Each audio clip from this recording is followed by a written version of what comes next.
Hey everybody, Peteaturner, executive producer and host of the Break It Down show. Today's guest is a friend of Jon and I. We sat down with Sean Ryan, who at first was a client for our handyman business that we had back in the olden times. And steadily, he and his wife became friends of ours. And so when we heard that Sean was going to do the Clipper race, which is it's the world's greatest ocean adventure, raced by people who are like you and I. Like, you don't have to have experience. They'll get you trained up and you do it. And you go out and do an endurance race all the way around the world in the various legs. So Sean took a leg around Great Hope. And let me tell you something, the stories are bananas, the videos are crazy, and you're going to love just the experience that he had and how he shares it with us. I just can't tell you enough, like, how cool this episode is. When you hear Sean describe his day, it's like, why would you even do this? But you do it because why would you do it? It's that kind of an adventure thing. And I'm just excited to have Sean on the show with us. We recorded this show back in the fall, and I've been holding on to it, waiting for a moment where I could really highlight it and say a couple of special things about Sean. Sean and his wife, Debbie, kept us employed and working when we most desperately needed it. And they are wonderful people. And they had us painting and organizing and fixing and sanding and, oh my gosh, so many things. And without their help, I don't know where I would be. And so I owe them a great gratitude and a thanks. They're just such wonderful people. And everybody who knows the Ryans agrees. They're just great people. And now you have Sean with this great adventure. So my heart is filled with kindness, gladness, gratefulness. And as I think about the people that are the Ryans, I'm proud to call them friends. Okay, a couple quick things. How you support the show is this. You can share it. You can buy the shirts. You can tell your friends about it. That's the big thing right now. I'm kind of asking for it now is tell a friend about the show. Hey, I got this podcast. It's really awesome. And it's made by this guy, Pete. And it'd mean a lot to me if you listen to it. And then see what they say. You know, there's something new every day, as you all know. If you're listening around the world, hey, reach out. Send me an email, pete@breakitdownshow.com. I'd love to hear from you. I'd love to hear what you think. What do you want more of? What do you want less of? I love that there are people in dozens of countries that listen all the time. It's just fantastic. Whether you're in North Macedonia, Italy, China now is popping up all of a sudden, India. Thank you for listening. All of these different areas. Malaysia, I see you. Taiwan, Australia, New Zealand, Kat Connor. What up, Kat? So many great people, so many great things. All right, I'll shut up. Save the brave, savethebrave.org. You know what to do. Here comes Sean Ryan. Lions Rock Productions. This is Jay Moore. This is Greg Proops. This is Jordan Harbinger. This is Dexter from The Offspring. This is Nathan This is East. Sebastian Younger. This is Rick Morata. This is Stuart Copeland. This is Mick Gillette. This is Andy Summers. Hey, this is Skunk Baxter. This is Gabby Reese. This is Rob Bell. Hey, this is jonleonguerrero. Hey, and this is Peteaturner. This is Sean Ryan, and you're listening to the Break It Down show. And now, the Break It Down show with Jonleonguerrero and Peteaturner. Can we just cheers real quick? Yeah, absolutely. Let's clink. Cheers. Bottles Good to see you on that guys. one. Good to see you. Always a pleasure. Of course, the last time we saw each other, we were in the midst of consuming beverages as well. Beautiful Benicia. Yeah. We also, Pete just pointed out that you're going to be, this episode as we hang, it's going to be 620 something. Maybe 630. 630 something. Oh my God. Do you realize that we recorded episode number 2 here? So if you record like 2 a year, that makes us 300 years old. Yeah. That's right. Yeah. Yeah. Even if you record them 1 a week, that was like 20 years ago. Yeah. We do 5 shows a week now. Yep. You're kidding me. Not kidding you. Oh my gosh. Yeah. We did our episode number 2 was with a guy named Jay Lamb who joined us by phone, but he joined us by phone while we sat at your picnic table back there. Well, you're kidding. No. I should be getting royalty checks. Yeah. They ought to be like rolling in. That's true. That's right. So the reason that we asked you to be on our show again, because you have been on our show before, haven't you? Yeah. Popping the bubble. Oh, you were on Popping the Bubble. That's another right. show that we produced. But Yeah. on the Break It Down show today, we want to, for our listeners, we've been friends with Sean for a while, and Sean does adventurous things that this year he has taken the cake. I was at Freight and Salvage in Berkeley enjoying an afternoon festival of some sort, and I got a phone call from you. Or was it either a phone or a text or whatever, but we were on the phone. And I said, hey, Sean, what's going on? And you said, you asked a question about some kind of nautical protocol of some sort. And I said, "Are you calling the right John?" And you went, "Oh, wrong John. Sorry." I remember that. And I thought, okay, well, that's unusual. I don't know why you asked a sailing question, but okay. And then I found out not long after that you were asking a sailing question because you had joined a race around the world on a sailing vessel. And I don't know how to say this eloquently because I don't necessarily speak the language. But for our listeners, when you see the clips of guys on a sailboat and they're cranking away at rigging, and the sailboat's leaned over, practically half in the water, and they are, I think the nautical term for it is hauling ass. That's right. That ass hauling was what you signed up for over a long, long stretch of ocean. So, first of all, wow. And by wow, I mean holy shit. What on earth were you thinking? How'd you get into this? Well, I've always sailed, but I've sailed on lakes, and I've sailed smaller boats. So I've always been interested in doing that. But I had a kind of a traditional road, high school, college, straight off to worked, my whole career, and had always wanted to do some adventures and really just never got the chance. And now I've worked enough that I've got a little bit of time where I can, and I'm still young enough where I can try a few of those things. And about 2 years ago, I was listening to a podcast, believe it or not, and they were interviewing a young lady who had sailed around the world, and she had joined clipperroundtheworldrace. She described it, and it just sounded fascinating, and I had to know more. So I rolled into work, Googled this thing up, found out all about it, got excited, walked into my partners, said, "Hey guys, I'm gonna have to go. We're gonna have to figure out a way to, for me to easily disengage." And we did over a few months, and jumped right into training for this sailing event. Tell us what the event is. I mean, you said the name of it, but describe what we're doing here. Yeah, so it's the Clipper Round the World race. It's been going on for, I think, coming up on 16 years maybe. Okay. Every 2 years it's run. The race takes about 13 months, and it's a group of 12 boats racing around the world. And the race happens in a series of legs. So there's roughly 8 legs. This year there's 8 legs. And the boats that race are equally matched. So they're exactly the same with regard to the sails and the size of the boat. But obviously the crews and the skippers are different. So the race comes down to the crew and the skipper and the tactical decisions you make. It's a test of skill and decision making. Yeah. And in order to do it, most races like this are sailed by professional racers. Like there is something called the Volvo Ocean Race, which is raced by boats very similar to this, but it's professional sailors. This race, which was created by Sir Robin Knox Johnson, he was the first man to, single-handedly sail all the way around the world unassisted. Okay? And he did that roughly 50 years ago. Wow. And I've met him. Awesome dude. Wow. He's somebody you want on the podcast. Okay. So, Sir Robin Knox Johnson. But in any case, he created this race, and because he believed he could introduce non-professional sailors to ocean racing. Okay? So he and one other co-founder founded the race. And they had boats built. They recruited people to sail. And, of course, the big hurdle is you have to train people. Yeah. Now, I know how to sail, but I don't know how to ocean race. That's a very different thing. And these boats they're sailboats, but they're like race cars. Yeah. Right? And you guys have done some racing. This is a complicated endeavor.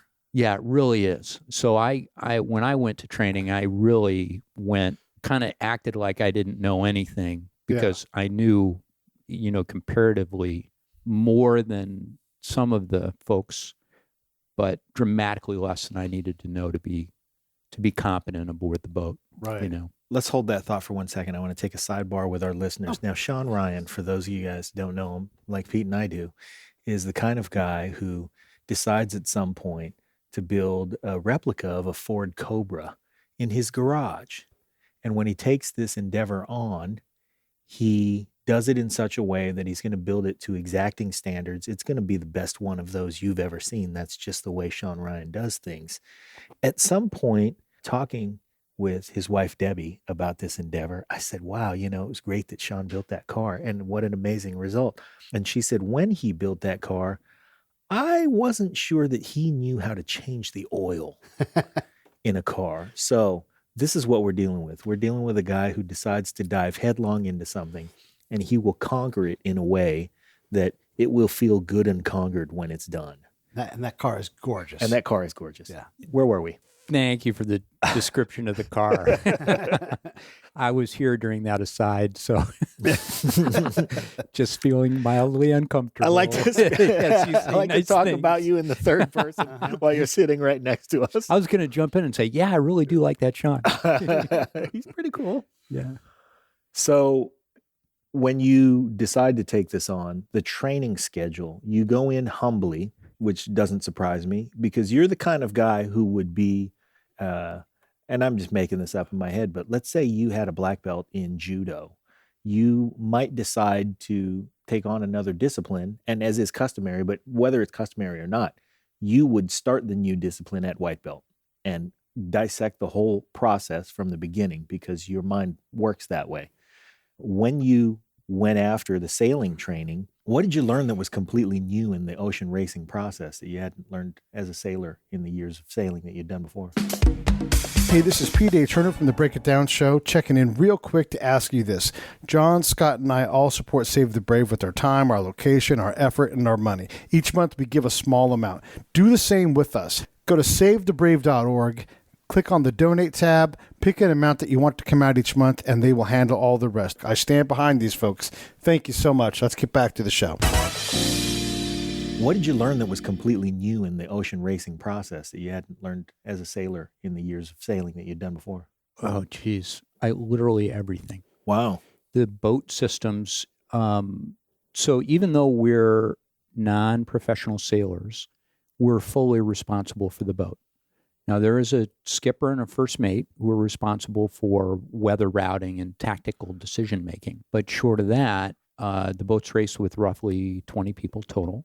The 18 professionals aboard are responsible for ensuring we have water, ensuring the engines are operating properly, ensuring the generator operates properly. So we've got a whole engineering task to perform. Each day you're producing 60 meals out of the galley. So you've got to provision the boat for 60 meals a day. And if you're gone for 30 days, right? Wow. It's a lot of meals. Yeah. So someone's cooking, too, and preparing meals. Oh, yeah. Well, everybody's got to eat. Yeah. So you've got everything that you need to do to keep the systems aboard the boat running, including the people, which includes, producing the food. Mm-hmm. And so we're all cooking food. Proper nutrition, because all of it, 5,000 calories a day. Yeah, you're operating at at peak performance. Yeah. Yeah. There's just a lot to learn there. The cockpits, I was thinking the other day, just in my mind's eye, there's 30 or 40 different lines running into the cockpit of a Clipper 70. Mm. And you have to hold on a sec, because I think I understand what you're saying. You're saying cockpit. I'm picturing skipper with a big wheel in his hand, and he's hand over hand fisherman hat. Yeah, that is not what you're describing, though. No, although these boats have two wheels, one on each side, because when you're sailing, when you're keeled over and sailing, you want to be on the high side for visibility, and also you don't want to get hit by waves. Right. So you're going to be safer up high. And forward of those wheels, before the mast, all the lines that run the sails of the boat have to come somewhere. Right. And they logically get centered right in that cockpit area where people sit. Mm. If you haven't seen it, it's overwhelming. And even when you know what all the lines do, if you get up there at, so the midnight to 4 a.m. watch, you're getting up at midnight on the deck. The lines have changed since you've gone down, and you've got a red light on, okay, because we use red lights at night, which change the colors of the lines. Yes. Right. So even when you know what you're doing, it's overwhelming. You have to figure out what you're doing all over again at midnight. You sit down and you walk each of the lines to try and figure out, okay, what is this line doing for me? This is a 4 guy. This is the primary 4 guy. This is whatever it is, right? And you just walk the lines and figure out where they all are and what they're doing. And then you have to be ready to operate the lines when the skipper wants to tack or, peel a sail or. So this really is like a cockpit. If you sit in a cockpit of a 7, you're going to be like, holy cow, there's a lot of switches and knobs and fuses and levers and handles and doohickeys and thingamajiggers and all that stuff. Yeah. But it's all mechanical, and it's all lines coming into the center. And it's really a lot of what you're doing is you're working with winches, winch handles, and grinders. how quickly do you have to make these decisions? Like if you switch in and then you're like, hoist the mainsail and all that stuff. Like, do you have to be ready to go right then, or is there? Yeah. So there's really 2 phases of the race of each kind of leg. The first phase is usually what is considered a traditional start. There's really 2 phases of each leg of the race. And the first phase is really what most people would consider a boat race. So you're racing around points in a confined area, usually a bay. For instance, we were at Punta del Este, and there's a large bay there, an estuary. And we raced the other boats head to head around these points within the bay. And then at the end, we head straight out. Okay. So that lap distance, what do you think that lap distance is? Oh, geez, a couple miles. Okay. Yeah. Okay. So that's exciting, and everything needs to be done very quickly, as you were asking. Okay. Yeah. Like literally on the start, sometimes you start behind a certain point with all your sails down, and on the start, like the gun goes off and people run to their positions and start hoisting the sails and start. Yeah. Oh, that's fun. That's absolutely right. Yeah. And so that's one start, and that's all very, very exciting. I mean, it's great fun and a lot of hard work, and everybody's working hard. Nobody wants to let anybody down. You got to know what line you need to grab when and what to do with it. So there's a lot of that. And then the second phase, you're open ocean racing. The sails are up. You're hauling ass, right? You're, really moving. Full steam ahead. Yeah. And open water. When that happens, you might get a heads up, right? Like the wind is kind of easing. We're going to move up to a bigger sail, right?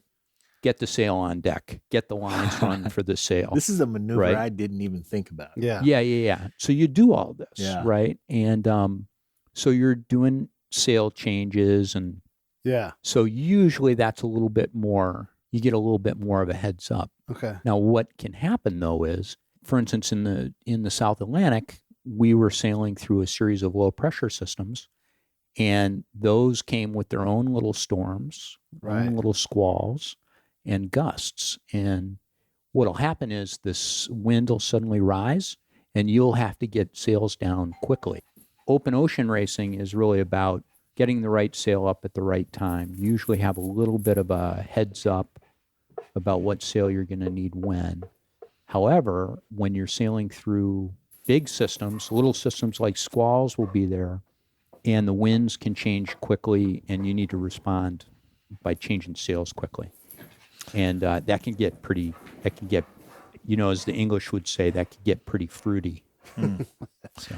What kind of time are we talking about for a sail change? Well, geez, the pros probably do it in minutes. We would, I think we would feel good if we could change Yankees in 30 minutes. The sails weigh hundreds of pounds. Yeah. You're tethered to the deck, right, at all times. Right. Because you're in open ocean and you don't want to get washed over. Right. And so the tethering slows you down. The weight of the sails slows you down. The sails are generally kept in the sail locker forward, so you send folks in there to hoist it up through the forward hatch. You have people above who are pulling it up on deck, and then you've got to get it on the forestay. You got to hank it on, get the other sail down and out of the way, get this sail up. You've got people running the lines, back at the cockpit.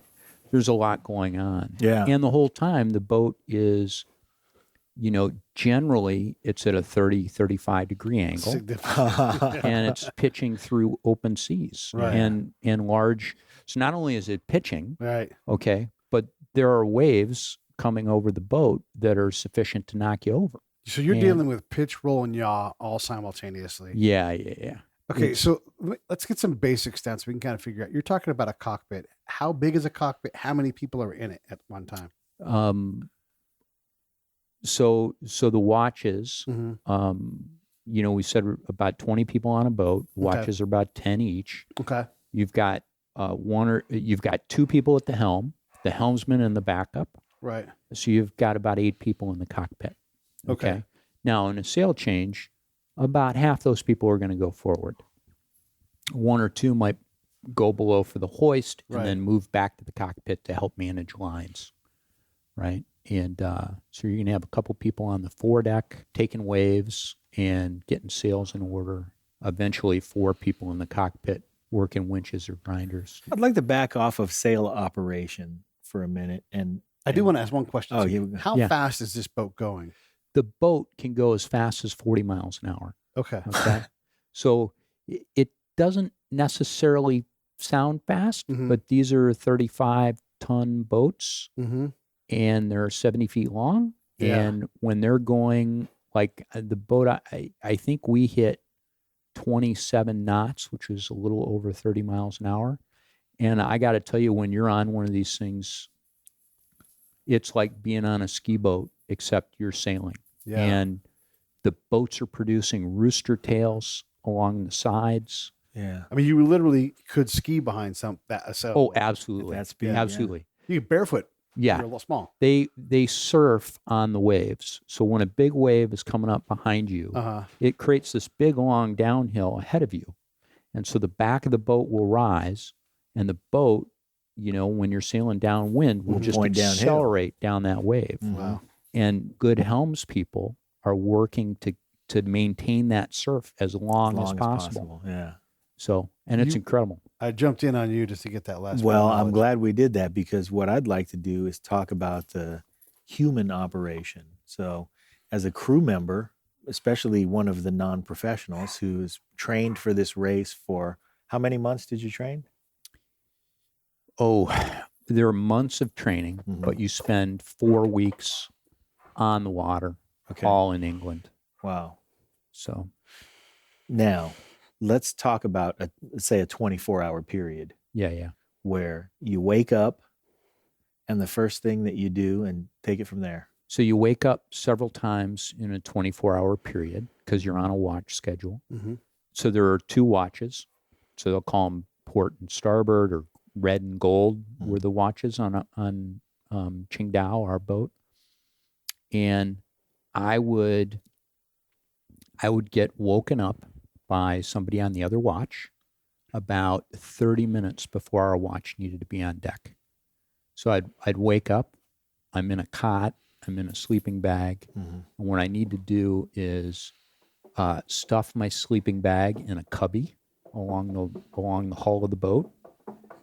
And what is that sound? That's lots of the love dog down tail. Okay. And take a nice hot shower. Yeah, Probably right. not. There are no showers to be had on these boats.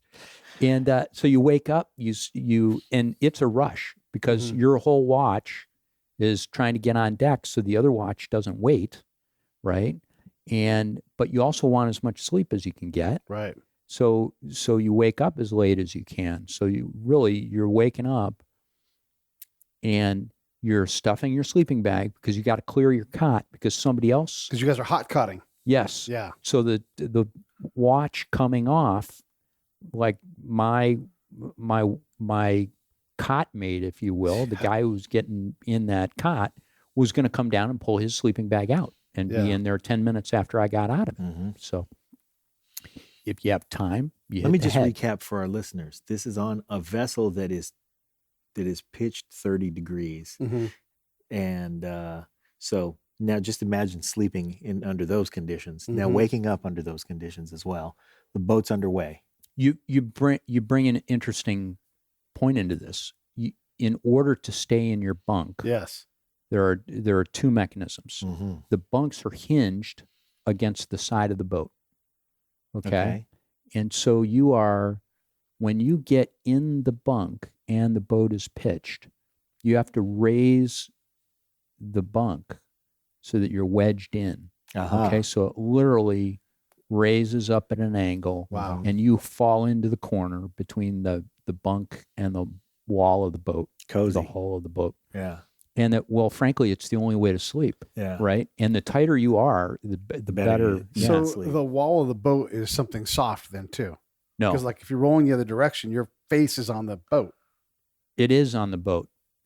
And, in my case, it was in Jody's dirty socks. Okay. Like literally, Yeah. that's where he kept his dirty clothes, was in this little cubby. Yeah. There are these little cubbies where we store our sleeping bags and our clothes. Right. And yeah, I would raise that side of the cot, roll in toward the hull of the boat, which is fiberglass, and I'd lay against hard fiberglass in my sleeping bag and Try and get some shut eye. try and get some shut eye.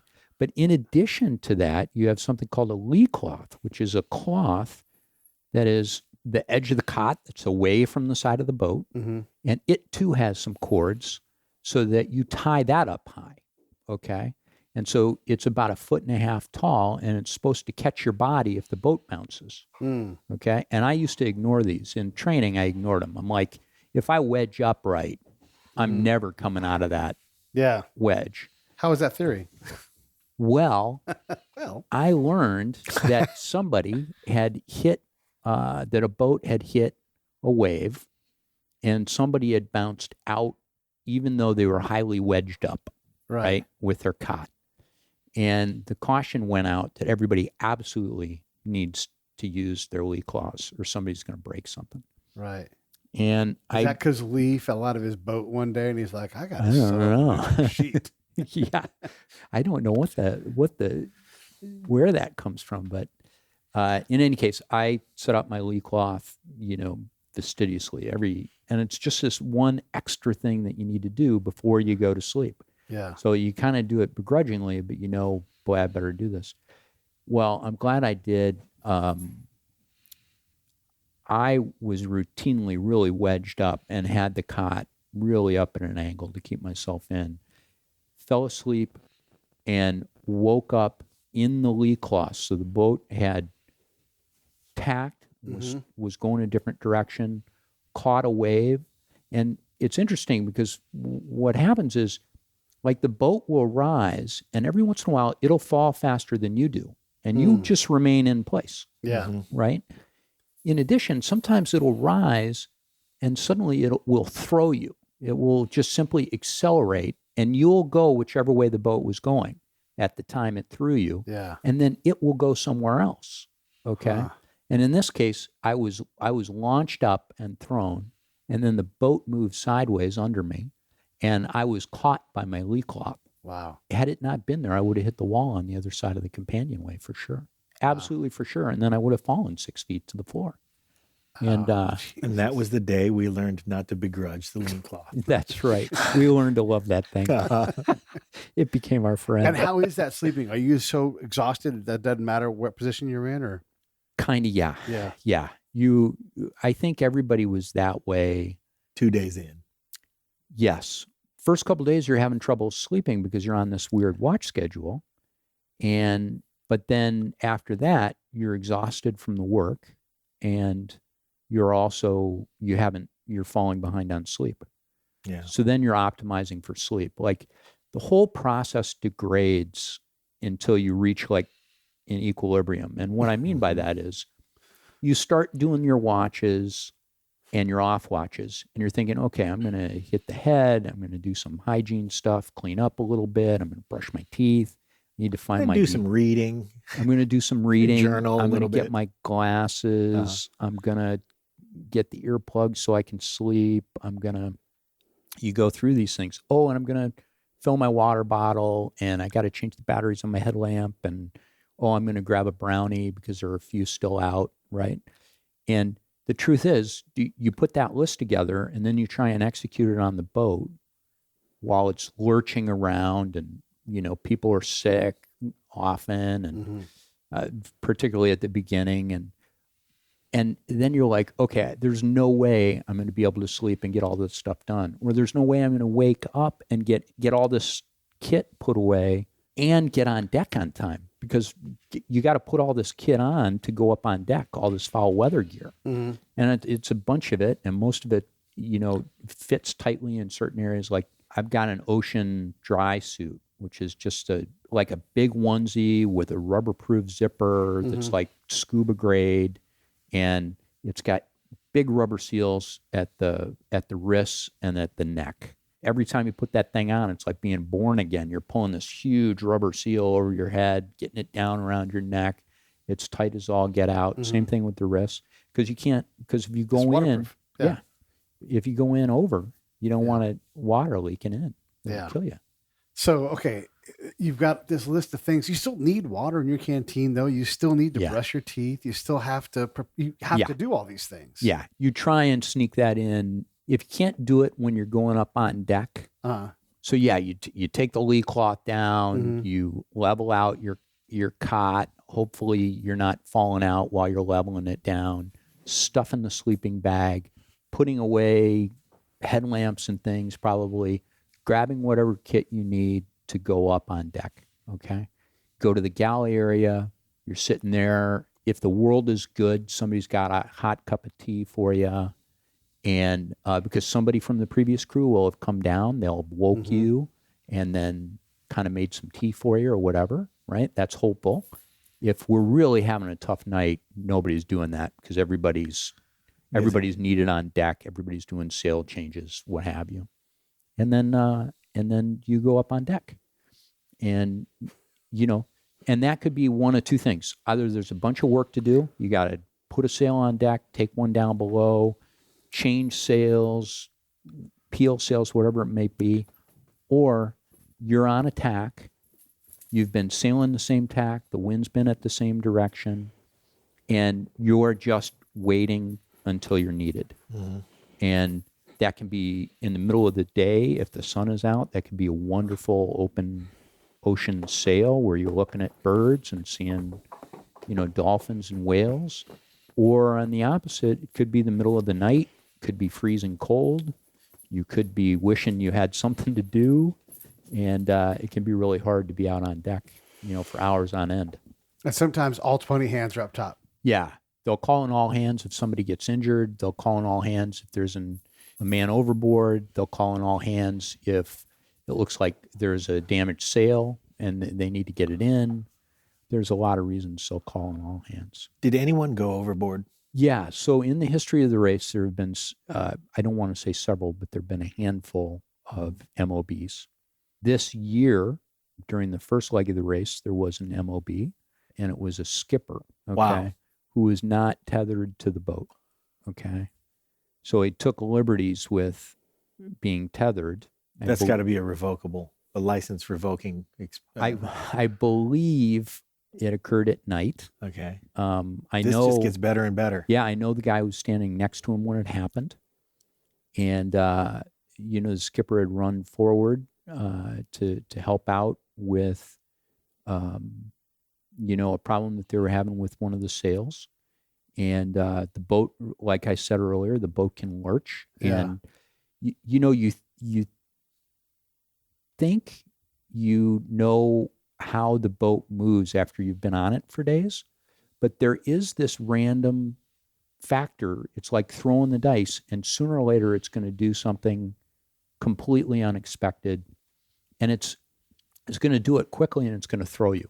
And either you're tethered and you're safe, or you're not and you have no control. There is no, I know what I'm doing, I'm going to be fine. Right. And so this skipper was thrown from the boat. We're in training during this, 4 weeks of training that we do. We're relentlessly taught MOB drills. And I can't tell you how many dozens of drills I've done. And so Clipper is a very safe organization. They really focus on this stuff. The crew recovered him. The onboard log said 12 minutes. The official number is 17, based on communications with Clipper over the sat phone. But they recovered him in 17 minutes. So at night, I'm which dead is pretty in 17 minutes, especially at night, but even during the day. You got flotation device on you though, right? good. Yeah. Oh, okay. In this case, the first mate had to take over. I believe was in her cot at the time. Oh boy. I was told she did an awesome job of taking control of the boat. Came up, didn't bother with follies, took charge of the boat. And is she putting her kid on, or is she just running up there to take care of You business? just run on. I mean, you tether and you have your life vest. Yeah, but I mean, but you'll you're not get dry busy. later. Yeah, you'll get dry and warm later. And she apparently got up on deck and took charge of the boat. And the first thing you want to do is turn the boat around, but you've got sails up. Mm-hmm. So you got to get the sails down, okay? And it's not uncommon that people going back for a man overboard turn their engine on because they want to drive back. Oh, but no. if you have a line in the water, Mm-hmm. it gets caught in the prop. Mm-hmm. And now you can't drive your boat and you have a man in the water, which Mm-hmm. makes the problem even worse. Right. So she apparently ordered the sails released. So the big sail at the front of the boat, it looks like a big balloon, is called a spinnaker. Uh-huh. On these boats, they're called asymmetrical spinnakers. They're ASIMs. And she ordered the release of that sail, and some of the lines got caught. They didn't run free to release the sail from the boat. And she ran forward and cut the lines. And the sail was cut free from the boat. There goes, $10,000, Wow. right? She then However, this woman is a boss. she did a great job. That was the story that I had heard, that she had done a great job. Yeah. But in any case, they just cut the lines. Then you have to make sure there's no lines running off the boat in the water. They did that successfully. And then Wow. they turned around to get the skipper. Again, essentially everything was done inside 12 to 17 minutes. Although he wasn't tethered to the deck, and there are lines, jack lines on the boat, which are these lines that run from the very back to the very front, Right. that you're supposed to remain tethered to. Even though he wasn't tethered, he was wearing a life vest. The life vests are auto-inflate, and each life vest has a tracker in it Sure. called an AIS beacon, and it runs on VHF, which is the same frequency as the radio, Right. and it transmits the location using GPS. So you immediately show up on a plotter as a MOB, and then they got to turn around and they know where you are. and find you. A friend of mine is a podcast, and he had a guy on his show. I think he's Aussie, maybe English, and they were sailing between Australia and like Indonesia or whatever, or on a boat going that direction. But this is not a race. This is like a luxury bachelor kind of tour kind of thing. Yeah. And the guy's sick from eating something and being on the ocean, and there's a big storm out. So most everybody's down below, and he goes over, and no one knows. And most everybody's down below. And the thing I never realized about when you go over, because you guys are at least prepared. Like you've got a beacon, it turns on immediately. Like, there's countermeasures for all the things that can happen. He falls in. They have no idea. They go all the way to the destination. They're like, "Where's Dave?" And so then they came back. All you get is a little head in the water. Yeah. And any amount of waves in between you and that person, you'll never see him. They happen to go right by him. And he's splashing for all he's worth, but they can't see him. Mm-hmm. And so then on the next pass back, it's between like long distances, hours and hours, they actually saw him. And it's just like, that's how crazy the man overboard thing can be. Like you think sailing's easy. Ships don't sink anymore, but in reality, people fall overboard still. The ships, do sink. I don't know how. The video of you guys in that one storm was like Ron Howard is like, I'm going to direct a storm in a movie. Yeah. I want to make it as crazy as I can. Yeah. Oh, was did you guys see impossible. that? Yeah. See that video? Yeah. So the storms, I was in awe of the storms when I was in them. Like full on, eyes wide open. As far as you can see, there are enormous breaking waves. And they're breaking like they're on a beach or something, Mm-hmm. but you're out in the middle of the ocean. And as they break, the white at the top of the waves is literally blowing off into this mist. And so it's during the day, it's just white everywhere you can look. At night, you just hang on and you're getting hit by random waves and you don't know when they're coming. Because they're not coming in. Yeah, there's no system like a timing beach. to it. They're coming in from any direction then, right? Yeah, generally, And you're sailing around. So you're changing direction. You're generally sailing. The seas were often behind us Mm-hmm. or on a quarter on coming in from behind, but from one side or the other. So the boat had a kind of a roll to it but the seas aren't perfect like that. They're mixed Yeah. in these storms. And so you get a lot of random motion that you don't expect. Did you fall down much at all on the boat? A couple of times. Yeah. And sometimes I got knocked around. I was up on the high side of the boat, tethered, and you get a long tether and a short tether. I was on my long tether, and a wave came over the side of the boat, knocked me full into the cockpit and filled the cockpit. Okay. Wow. And I'm in the middle of the cockpit on my hands and knees, and the water's about at my face level.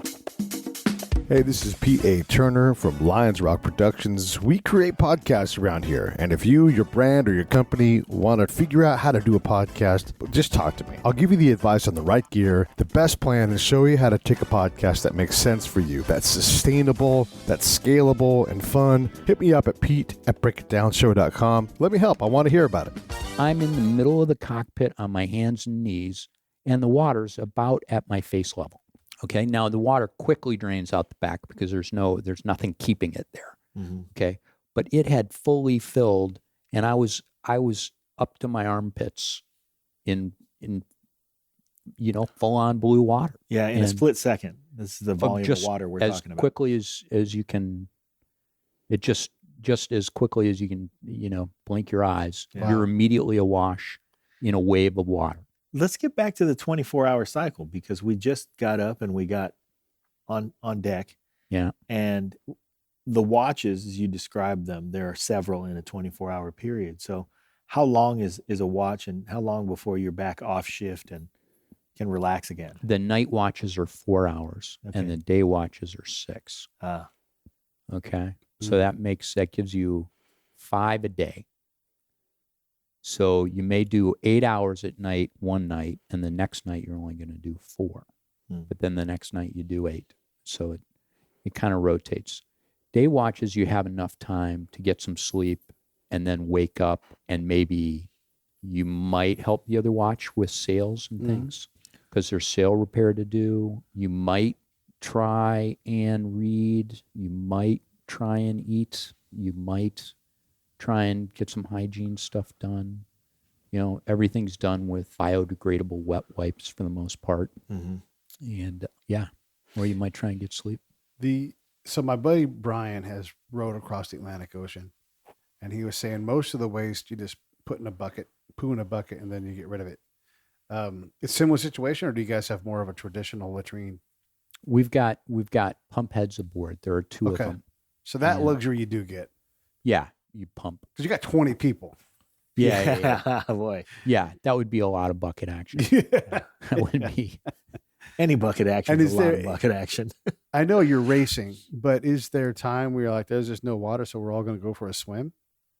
Or I'm sorry, no air, so we're all going to go for a swim? There was on the first leg. So they were coming across the equator. So it's really warm, Mm-hmm. and there are the doldrums where there's no wind. Yeah. And if the boat's becalmed, you can jump in. Everybody's still got I think they put lines in the water so that there's something to grab. I don't know what they're doing with life vests. Right. But you jump in and, so there are times where it's really, you're sailing. You're having a great time. Yeah. It's sunny and warm. Sailing, take me away. That kind of thing. Yeah. Right. That's right. You got some Cocktail cruise. Asti Right? Spumante and Right. But that's not a lot of what the crossing the Atlantic maybe is some like. Riunite on ice. That's nice. How long was the longest leg that you did? So I did leg 2 from Punta del Este Uruguay to Uruguay. Cape Town, South Africa, and it was 16 days. 16 days Yeah. of this cycle that you describe where you're essentially on all the time, except for when you can prioritize rest, because there's always something to do. And rest is just one of the things that you can do. And as soon as that takes priority over the other things, that's when you get to do it. Yeah.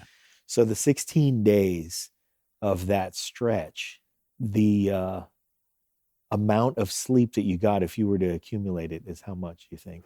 Oh, geez. Not as much as I would have wanted, Yeah. but not as bad. Once you get into the routine, it's not quite as bad as it starts out. The first few days, you're like, man, if it keeps going like this, I'm going to be a train wreck. And Mm-hmm. by day 3, your body, you get in your cot and, And you're wedge out. yourself in and you're out. Yeah. There's no, you don't care about your Just glasses. from exhaustion. You don't care where your Kindle is. You don't care where your socks are. Stupid Kindle. Yeah. Damn I mean, you're just out. And, Yeah. What What about the rest of the team? The adjustments were the same, or were there people who had done the race before? They knew a little more about what to expect? Well, so there were people who had done the first leg. Mhm. Yeah, most of the boat, this was interesting. Most of the boat had done the first leg. So they already had like 6,000 miles under their belt.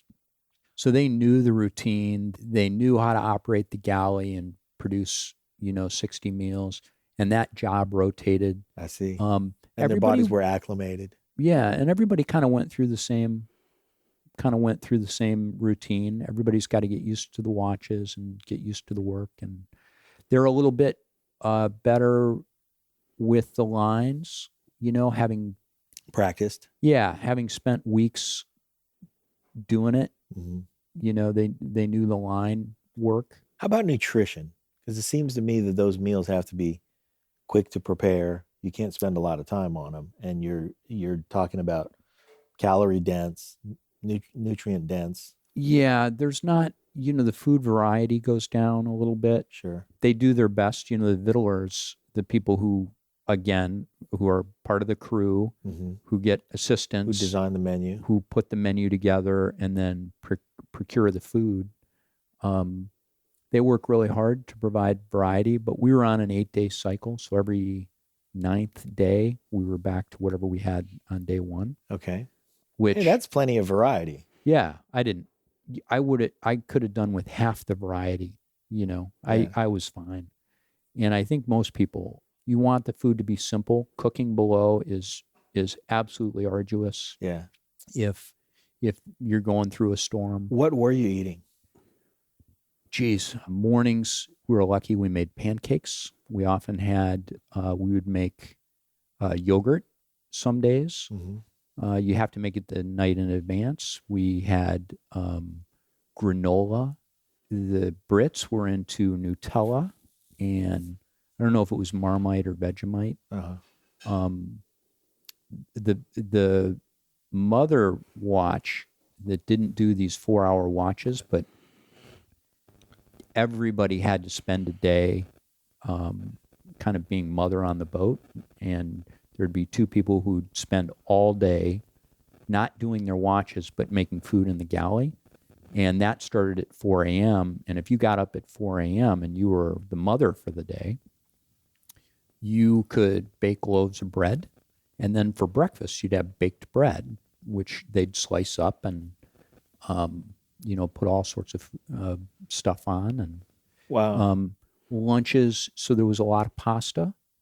Mm-hmm. Trying to think what else. There were lots of meats in meals. Chorizo with potatoes, bangers and mash. This is not bad. I was expecting to hear a lot of Cliff Bars, Yeah. No. protein shakes. No, I mean, the galley was producing food. Like when you were on, Yeah, it was honest to so goodness food. Mother's Watch started at 4 a.m. and ends at 10 p.m. that night. Wow. So it's a long, Yeah. plus you're washing It's all the the schedule dishes. of a mother. Yeah. So you bake 2 loaves of bread, then you bake 2 pans of brownies for the afternoon, so they have a snack. Then you start making all the hot liquids and preparing whatever breakfast is, which might Jesus. be pancakes. Yeah. Then you get all that served as one watch is getting up, and another watch is coming down. Yeah. Then you clean it all Clean it up all up. and start hammering on lunch. you Yeah. know. So it's pretty busy, and but you're producing a lot of food. And there's a lot of pressure not to screw up a meal. Sure. Like there's nothing like serving a bad meal And having everybody, and the on watch, like the 4 to 8 watch is looking forward to dinner. Yeah. And they're freezing cold up there. It's getting dark. Yeah. And they know dinner's coming, and you're cooking it. I And burnt you want the pot roast. Right. And there's a lot of pressure to get that right. When you're up there on your watch, and it's just hard. And like your body and your brain have to figure out that this is going to happen. But that subconscious voice that's in your head's like, Sean, you're an idiot. Why did you do this? We can't do this. This is too cold. I'm too tired. I'm too hungry. Talk about those moments as you had to persevere. I know you did it, but there's those times when you have to steel yourself. Yeah, I think the single hardest time for me, was early on before I had gotten into the watch system. I was tired.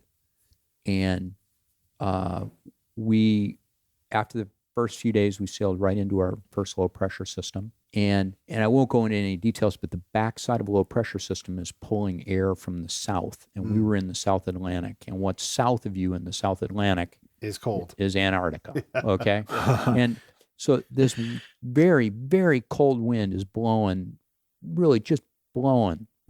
Right. I'm freezing. I haven't been getting enough sleep.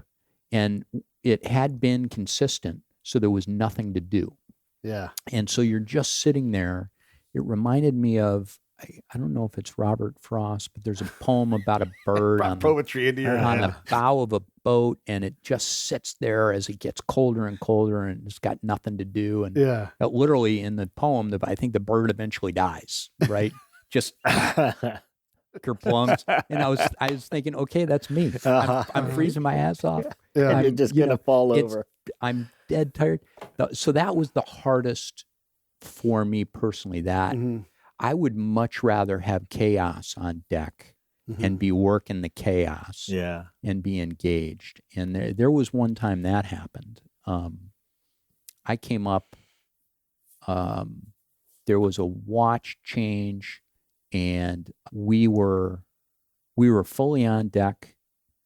We were coming into a squall. We had our biggest sail out and got hit by a gust, and the boat broached.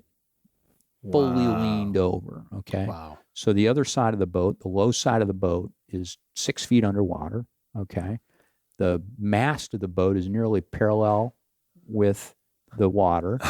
The boom is like scratching its way through the waves. I mean, it's probably 6 feet deep into the waves and just plowing like its own little motorboat through the waves with a rooster tail behind it. And then the boat settled and came back up. And the first mate was debating whether or not we should get that sail down because the gust went away, right? And so there was some debate about that. And the next crew came up, and we were like, hey, man, we've got both crews here. We're probably going to get another gust. We should probably take that sail down. Yeah, take that sail down now. And I was standing by a winch, which controlled one of the lines to this sail.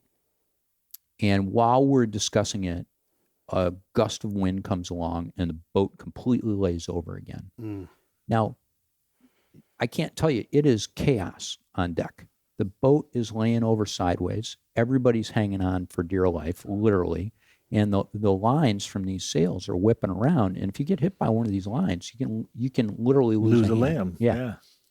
And one skipper from a previous race almost lost a thumb, just putting his hand out to protect himself. The line came in and hit. And so I'm hanging onto this winch on the high side of the boat. My feet are literally dangling. Okay. And this is early on. And I'm like, and I'm keeping my head down, and I'm like, what are we supposed to do now? Yeah. Right? Like, I'm unsure of This what was the not next in the step, training. right? I'm like unsure of what the next step is. And the next thing you know, somebody's yelling, blow the tack. Okay. So the tack line is a line that connects the bottom of the sail to the boat. And if you blow it, okay, if you release it entirely, the sail will pop up and just kind of flag, right? You can imagine that just flagging in the high winds, Not right? catching wind, just flagging. Well, it turns out I'm on the tack line. Oh boy. Okay. I'm on the winch that's on the tack line. Yeah. Okay. Because when I came up on deck, I carefully flaked it out the way we're taught to make sure that if I ever need to release it in anger, if you will, like that's what they say in sailing, doing it in an emergency situation, In anger. that it will release. Right. And I'm like, how am I supposed to do that? I'm hanging out of the holding on winch for so I dear don't life. fall off the friggin' boat. Right. Yeah. And release the tack, everybody on the boat, right? Like 20 people, release the tack. Yeah. And I'm going to do that in just a second. yeah. I'm like, wait, that's me. I'm on the tack. I got to get on that shit, right? And the boat starts settling itself back just enough for me to get my feet under me. And I'm supposed to respond, blowing the tack. And I'm yelling it while I'm releasing the tack. And I got the tack off the winch. And it literally, it was like a pile of rope leaping up and running out the block ahead of me. And I've never seen line move so quickly. Like, had there been a limb in there, it would have been lost for sure. Yeah. Like, I'm now extra careful about where the lines are and where my feet are. Ooh, no kidding. But we blew it, and the line was running so fast that the equipment at the bow of the boat that's supposed to stop it ripped off the bow of the boat. Wow. It was full stop. We How many lost pounds that. of pressure is that? Give us an idea. Any God, guess? I have no idea. Yeah. More than that equipment could Yeah. Take, yeah. And And it's designed to hold it there. yeah. And because the line has weight and it had velocity, right? So it's got all this inertia behind it. And you don't think of lines, you don't think of them moving so fast that they actually carry their own inertia. Yeah. And but in any case, the kite went up and flagged, and we wrestled to get it on the boat, and it took the whole team to wrestle it back on board the boat and get it down below decks. And once it's below decks, you got to put it back in its bag and get it all set, Roll it and up in and the get it bow, away and ready to go. and again. ready to go for the next launch. Wow. So I love nautical terminology. And I've been waiting to say that I've been on the backside of Pete when he was pulling wind from the south. And it wasn't cold, but the warmth was not comforting. So anyway. So your grand adventure sailing, what was the outcome? How did you guys do? Qingdao won that leg of the race. Wow. So we were really excited by that. Yeah. We think we won. Our skipper and first mate are great. The crew that I got to sail with was great. But in my mind, we won that race because we raced through the storms rather than, we didn't survive the storms. We raced them. Wow. We had our race sails up. We had as much canvas up as we thought was safe. And, if Chris, our skipper, thought we needed a different sail, it didn't matter how tired we were. We were getting You got it up there. whatever it was. You even put John Candy's pants up. You didn't That's even right. care. Yeah. Well, and I don't know if you noticed the video that you guys watched that where everything's looking pretty fruity. In one of them, the boat's heeled over and a big wave comes over the starboard side of the boat, and it's just, you can't see anything for a moment. Yeah. If you look at the sails, there's only one sail up, and it's our main sail, and we've only got about a third of it up. Wow. Like, we were fully, they call that reefing. We were fully reefed on our main and had no other sails on deck. Right? So they might have been tied onto the deck, but they were not. They weren't up. They were not up. Wow. And so we were surfing the boat down waves, like 25, 30 miles an hour with just that little bit of main up. And which just amazed me. Powered on surf. The storms were so strong. We were getting 70, 75 knot gusts, and it was full on. For our listeners who haven't watched that video, it looked pretty damn uncomfortable. It looked uncomfortable to endure for a moment, let alone for 16 days or any part of 16 days. The fact that you guys won is is a testament, like you said, to your skipper's degree of desire to get you guys and the crew's desire to point the thing forward and get the thing done, and like you said, to race rather than endure is remarkable. And frankly, I don't think it certainly doesn't surprise me. I don't think it surprises Pete either that you'd be a part of that. But actually, I want to ask about that, and this will be my last question. But knowing what you know now, Skipper Sean, does he say, "Hey, we're going to endure these storms because it's just not worth the wind to have to deal with this," or does Skipper Sean say, "Here's what we're going to do: we're going to start surfing"? Yeah. Oh yeah, I think if you're racing, you're surfing. Yeah. If you're racing, you've already made that decision. Okay, it's already happened once before. Okay. Yeah, sure. Now, if I'm going to go cross an ocean, okay, like the next time I cross an ocean, I'm going to aim away from the storms and try and enjoy the sail. Get your needy on ice. It's going to be hard work, and it's going to be an adventure, but there won't be danger and extreme discomfort. Yeah, it won't be so fruity. That's right. And that comes with it. That comes with the racing. Of the 20 people that you were on the crew, how many enduring friendships do you leave an adventure like that with? Oh, geez. Well, you're going to remain connected with all these people. You don't know, like, most people are Brits or Aussies or Scottish or what have you. Mm-hmm. But I will tell you this. It was the moments were deeper. Like when we got that sail under control, okay, when we were sure we were going to lose it, okay, and they mark you off points and, and your sponsor. We're all standing around catching our breath, looking at each other like, yeah, man. We did it. We fucking did that. Yeah. Nice. It's 3 a.m. It's pitch black. Yeah. And we wrestled that bitch back into this boat. And it is hauling ass. I mean, we're in the kind of storm that you don't want to be out in. And we're out sailing and we're racing it. And so there's this moment where it's like, everybody's like, you okay? You okay? And I was thinking to myself, I like this place. Okay. Yeah. It's exciting, But, and then when we came in at the end of the race and we won, we realized that we had won and we had gotten to the dock. There was this huge celebration for us in Cape Town. Mm-hmm. Traditional dancing and this kind of tribal music, and I saw a video of that too. That was remarkable. Yeah, it was just you looked at everybody and we're all in tears. Yeah. We're all just like, this was huge for us, right? And we had a special connection because we knew we had helped each other.